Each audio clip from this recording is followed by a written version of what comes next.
did your grandfather, Great grandfather. great grandfather, come up with the business idea for the Gomberg Seltzer?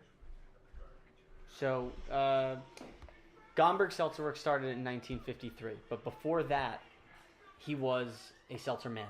So he had a truck, he had his own route, he would deliver to his customers all throughout Brooklyn. He, like many other seltzer men, there were many, I mean hundreds back in its heyday. And these seltzermen would go to these filling plants. My great grandfather went to a co-op filling plant. So a bunch of different seltzer men had equal shares in this co-op, Oh, okay. and they would go to the building and they'd fill their own bottles. Nobody really just nobody owned it themselves. They all kind of just shared the space and they filled their own bottles and they did their own routes. It wasn't until 1953 until he had his own bottling plant. So he opened up Gomberg Seltzer Works, and then he functioned as a filler. He wasn't a delivery guy anymore. So he completely cut off the Seltzerman delivery aspect of what he was doing then. Of what he was doing, right. So he's getting a little older, and, he decided, I'm just going to be the filler. So he hired guys to fix the bottles and fill the bottles, and the seltzer men now were just coming to him. And there were many at that time that were, coming to him and getting their daily, weekly fills of the seltzer bottles. And my grandfather took over, and he also did the same thing. My dad and my uncle, and then when I came into the business, that is when we got back into the delivery business. We called ourselves Brooklyn Seltzer Boys, which were a delivery company of Gomberg Seltzer, and we started targeting towards many bars, restaurants, and homes. Okay. And the biggest reason we did this was there were where there were many seltzer men back in its heyday, they dwindled down to almost nothing. I mean, there were only a handful of guys left that were coming to Gomberg Seltzer Works. Many of the other bottling plants, and there were many, closed down, and now Gomberg Seltzer Works is the last one in all of New York. And then what's the range that you deliver within right now? Yeah. So right now, as far as the, I guess, monthly seltzer delivery. Yeah. So for residential customers. Yeah. Saying? So we do all of Manhattan, we do all of Brooklyn, we do all of Staten Island, we do New Jersey, we do Rockland County, and we do 5 towns, Long Island. But there are other seltzer men. There's 3 guys left. They cover all of Long Island. One guy goes all of Long Island. Another guy takes the Bronx and Westchester area, and another guy delivers in Queens. So, when I came into the business, I didn't want to step on their toes. I didn't want to go into the markets that they were in. We looked at the other areas. So, okay. These guys are still coming to Gomberg Seltzer. So we're not looking to push them out. They're still coming to us essentially, but we. We just don't want to step on toes. So if I get a customer that calls me, I'd like a delivery to Long Island, I'm going to give them Paul's information so that Paul can take care of that customer. That's incredibly honorable of you. Well, we want to keep the business alive. It's not just us. There's other seltzermen here, and this is their living. And Absolutely. No, it's incredibly noble. Right. Especially in the recent era where it's very, you have Amazons and that kind of stuff where it's just everything. I think they own Whole Foods now or something. Yeah, they do. Amazon's taking over the world. Yeah. Thankfully not seltzer. No, I don't think so. I think logistics would cause a little bit of an issue there. But we do everything ourselves. We haven't changed anything since, since my great grandfather. We deliver the same bottles. We still deliver in wood boxes. They are hand filled, hand fixed. The only thing different about the company is that we have a website. Oh, wow. That we have a social media presence, and we take credit cards. That's the only difference. And how recent was that? As far as that shift for the company? 2013. Wow. That's when Brooklyn Seltzer Boys became a delivery company. We had 0 customers, and now we're into the hundreds. So how was it for you being, you're you're a young man, like you're still like you being in that younger generation, and then how is it bringing that to your dad and to the company where the history was a certain way for so long? Rephrase your Sorry. one more time. So essentially coming into I saw in one of the interviews that you did do already that your father, I believe, said that he took some sort of left turn when you were going one direction, you were changing your mind, and you got into the business. Oh, okay. So I guess what was it that brought you back in? Or what brought you into the family business, and then how is it trying to introduce these new elements, such as the delivery service again, and then taking credit cards, that kind of thing? Yeah. It's not exactly a straight answer, but I graduated from college. I went on to get my master's, and the direction I was going, job placement wasn't excellent. It didn't look like I was coming out with the dream job that I really wanted to do. So just moving back home to New York, I went to school up in Massachusetts, but just coming back home and living with my parents, I wanted to do something. And we had always in the family talked about, let's get back into the delivery business of Seltzermen. All the companies are gone. There's no more fillers, and there's only a handful of Seltzermen left. What's stopping us with this collection of bottles in our warehouse? What's stopping us from starting our own route and doing it again? And it was the fact that my uncle and my dad, who had taken over the company, didn't have the time to take care of the day-to-day business of what it would be to have a seltzer route. So that's when I said, let me give it a shot. We have this collection of bottles for years and years and years. What happened was old Seltzermen would go out of business, and what would they do with their bottles? They would either give them to the filler, or my dad and my uncle would buy them or whatever, in hopes that a Seltzerman would need them one day. One of the current Seltzermen, they would need them one day, so they to resell them, but they were just piling up in our warehouse. So when I decided to clean them up and let's see if we can get a bunch of customers. Honestly, launching a website was the biggest thing. Once we had this presence online, where people type in seltzer, delivery, there's no other Seltzerman that has a website. So the first hit is going to be Brooklyn Seltzer. And and we have some keywords. If you type in old-fashioned seltzer or nostalgic seltzer or retro, any kind of like old-fashioned home delivery, and we're the first thing that pops up. That's so ingenious. that just in itself was the key ingredient to starting. And they're all coming to me now. Oh, wow. They all find our website, and either I take them if they're in our area, or like I said, I pass them along to the other Seltzermen. Do those Seltzermen fill at your facility as well? Yeah, if you get seltzer in this area, there you go. If you get seltzer in this area, it comes from our bottling plant. Oh, wow. There's no other machines other than ours in all of New York. There's only 3 left in the entire country. There's one in California, in San Francisco. There's one in Florida, and there's us. Wow. That's it.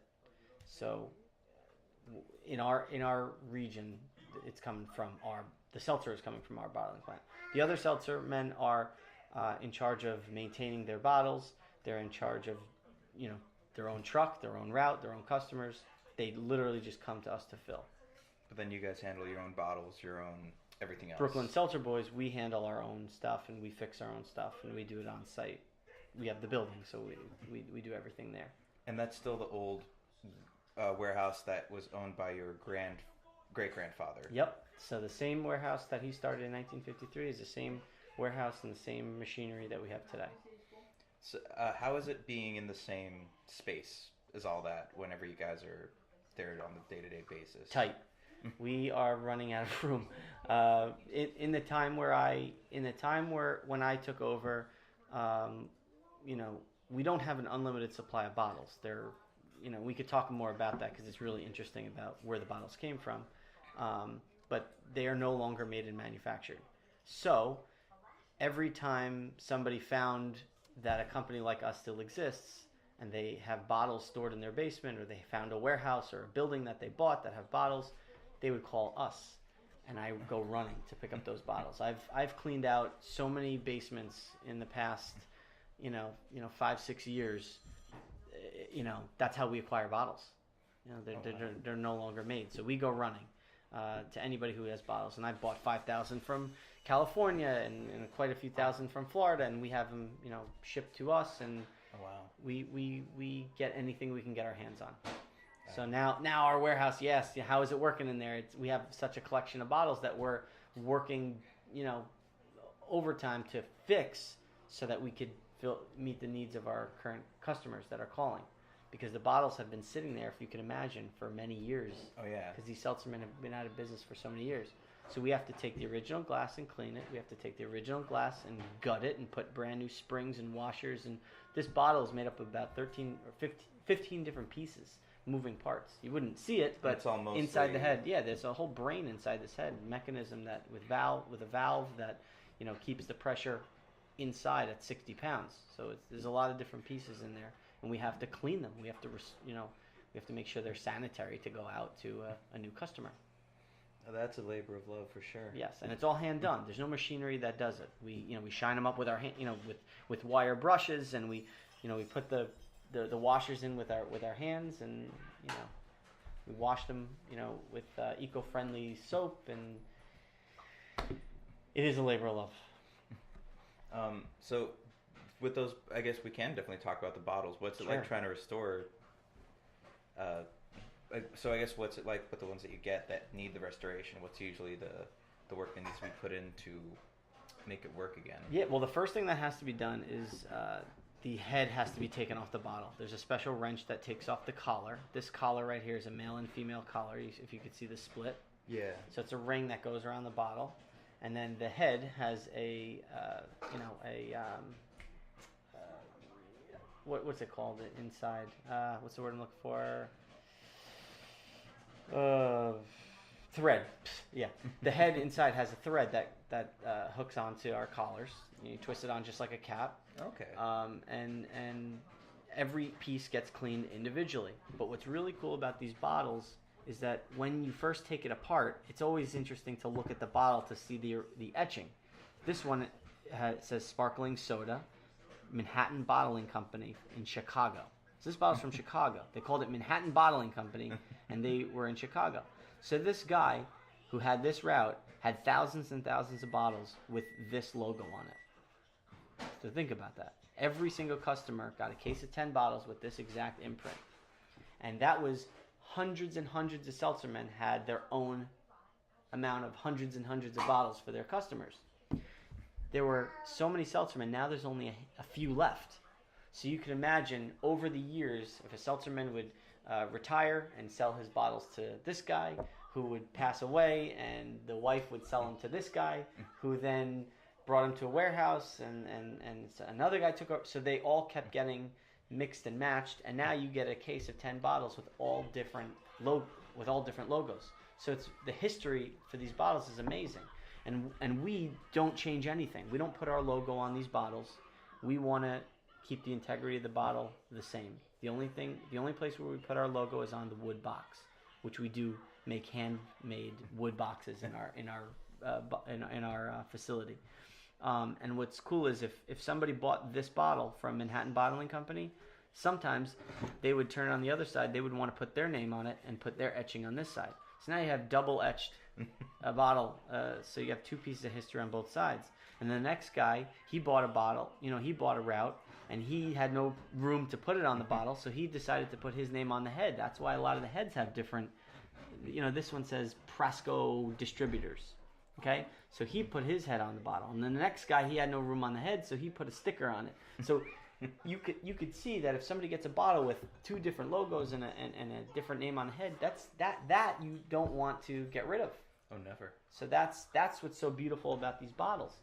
And not only are they cool because of the history, but they're so cool because most of them were hand blown in Czechoslovakia. Hand blowing glass is a lost art. Nobody's doing that anymore. And if anybody does do it, it's going to be very, very expensive.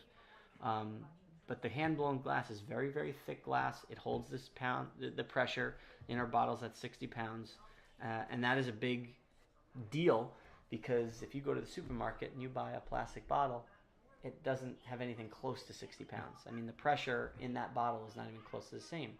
So when you push this trigger, I know we're getting way off topic and way off base here. Oh no, this is all important. fascinating. When you push that lever, the valve, it opens and the desired amount goes into your glass. And as soon as you release, it stops. The pressure contains inside the bottle. So you could put this bottle back in the refrigerator after you pour your desired amount, take it out days later, a week later, and then it'll still have the same pressure. Can you do that with a store-bought seltzer? No way. Never. You take off that cap and that's it. You have to drink it right away because there's no more pressure inside the bottle to release. So that's a big difference, and that's why a lot of people prefer this seltzer.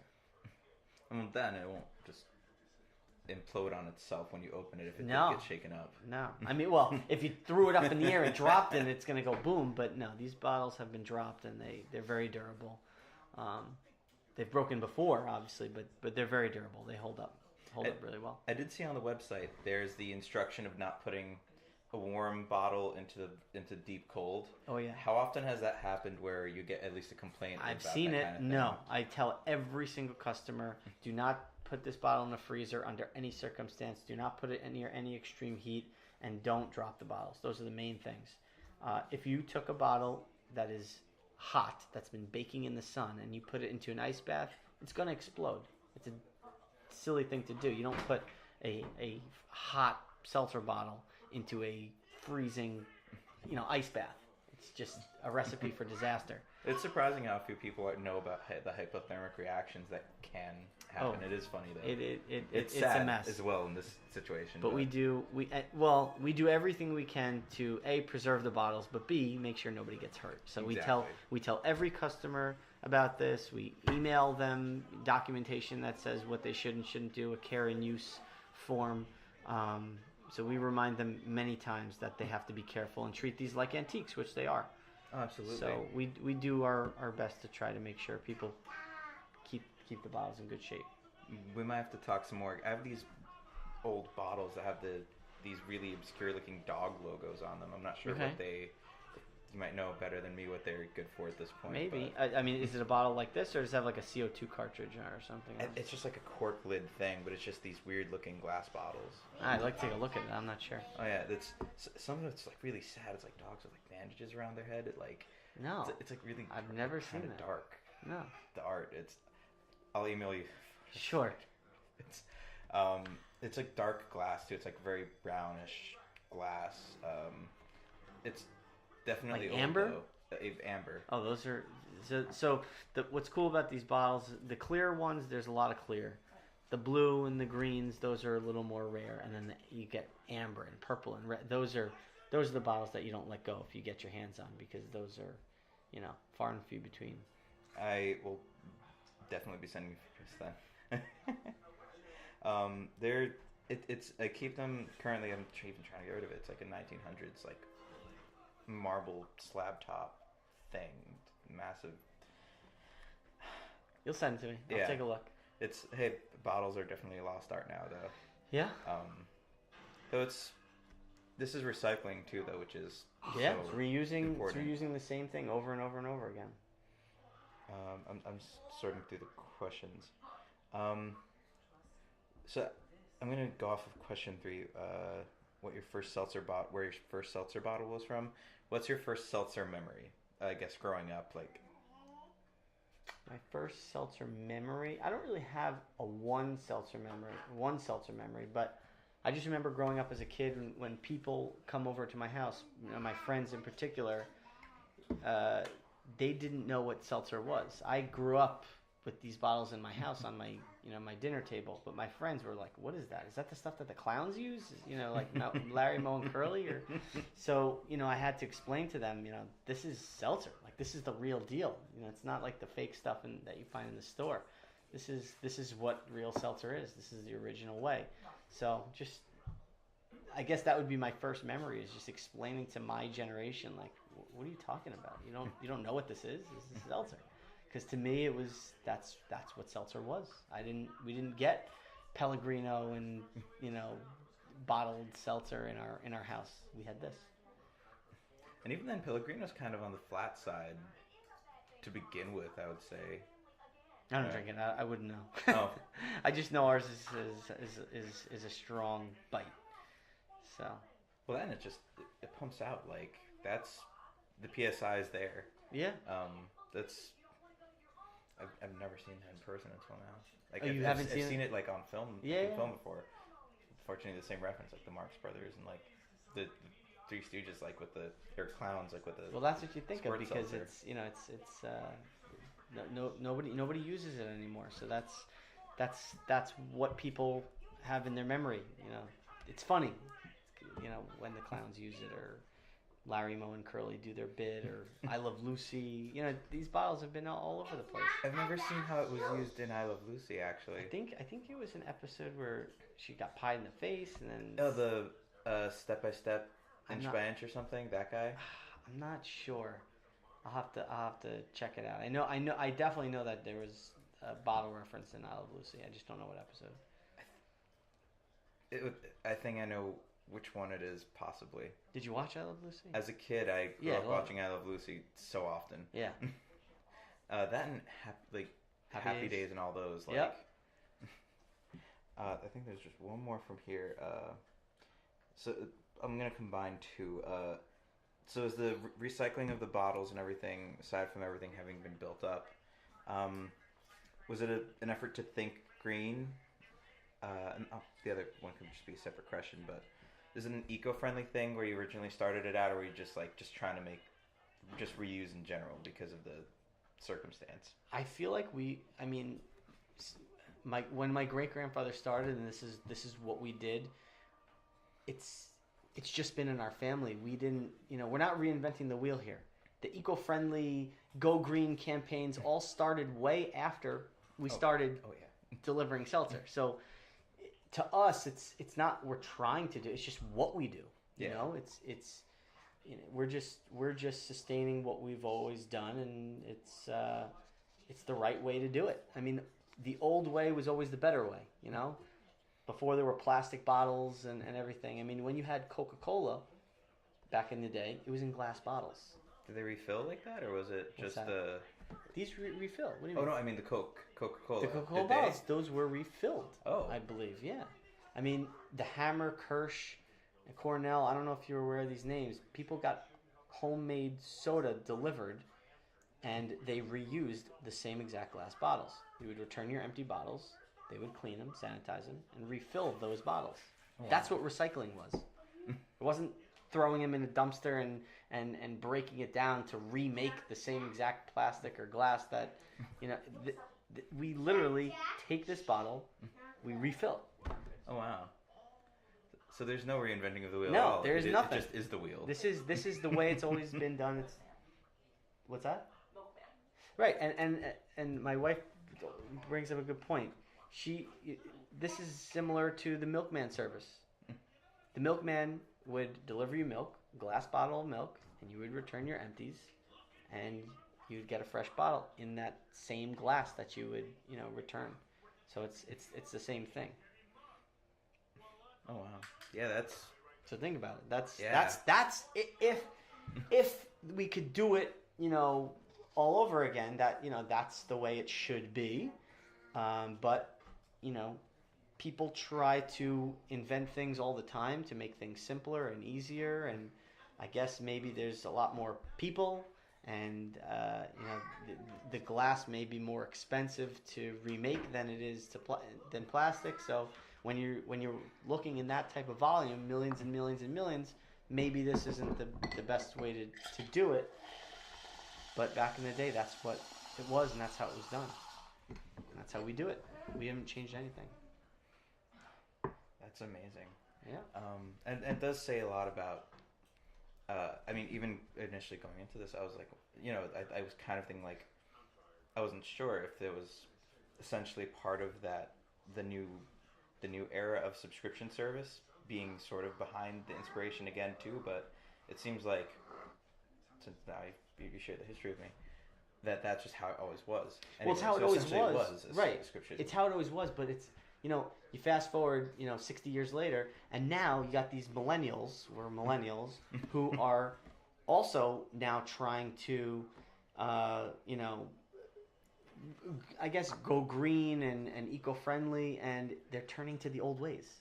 I mean, a lot of people find me by searching in the computer alternative to SodaStream or alternative to can or plastic bottles, and they find us. So they're trying to help the earth. They're trying to have a better better seltzer, better product, and they want to support small business. So those are the reasons why they get this seltzer. Not just because it is actually a better taste, but because they're trying to help the earth and help the world and help small business. Just the last from those questions. So, what would you say are sort of the old methods that are coming back, and what's new? Because it seems like a lot of stuff that I was even under the wrong impression of. I'm happily wrong in this case. That there's things that I thought were new that aren't new that are being implemented here. So it's the subscription services that are more modern, but it's essentially borrowing from the older services like before. Okay. So in your current model for your family's business, what would you say are like new methods for the business that have been being implemented, and then what's like the old? It seems like new might just be the website. Is the impression I'm under now? Well, yeah, I guess. I mean, the old ways of a seltzer man. I don't know if this answers the question, but I'll try. I'm sorry, the phrasing might have been. That's okay. And if I don't answer the question, you'll help me.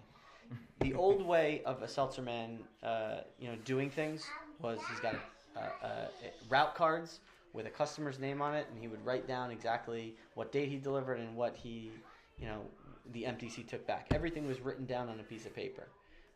So the route cards, he would just show up every single week. I don't even know if there were phones back when my great grandfather started. So you just kind of just show up and you pay as you go or however he did it. But everything was pen and paper, word of mouth. Now, because of technology, we do it in a similar way, but I'm able to text a customer or email a customer to confirm deliveries and whatnot. It's pretty much the same exact service, just done in a little more modern way because of technology. Does that answer? Yeah, no, it's essentially different tools, but the same business model, business. but different tools. You said it, different tools to get it done. And we're also going after a little bit of a different market, whereas traditionally it was a home delivery service. Now we're focusing, and we don't turn down home delivery. We like home delivery, but we try to speak more towards the upper end bars and restaurants and craft cocktail industry world, to get away from the soda gun in the bar and use this because everything is fresh ingredients. Come from? I think that was just a trial and error kind of thing that I figured if a bar wants seltzer and they don't have a soda gun and they're using plastic bottles, why wouldn't they just use this? And when I started getting into a couple bars, I was very soon realizing this is more expensive, but it might not be that much more expensive because there's no waste with this bottle. But when you have a bar that's serving all fresh ingredients and they open up a 7-ounce seltzer bottle to pour one drink and they don't have another drink that uses seltzer for 10, 15, 20 minutes, the next time they use that bottle it's going to be flat. Yeah.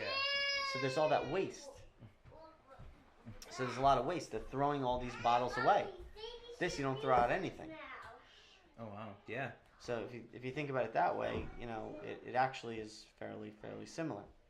I mean, as far as quality of service for the bars, too, then it stays... And the quality is better. Yeah. I mean, this is a big conversation piece to somebody who goes to a bar.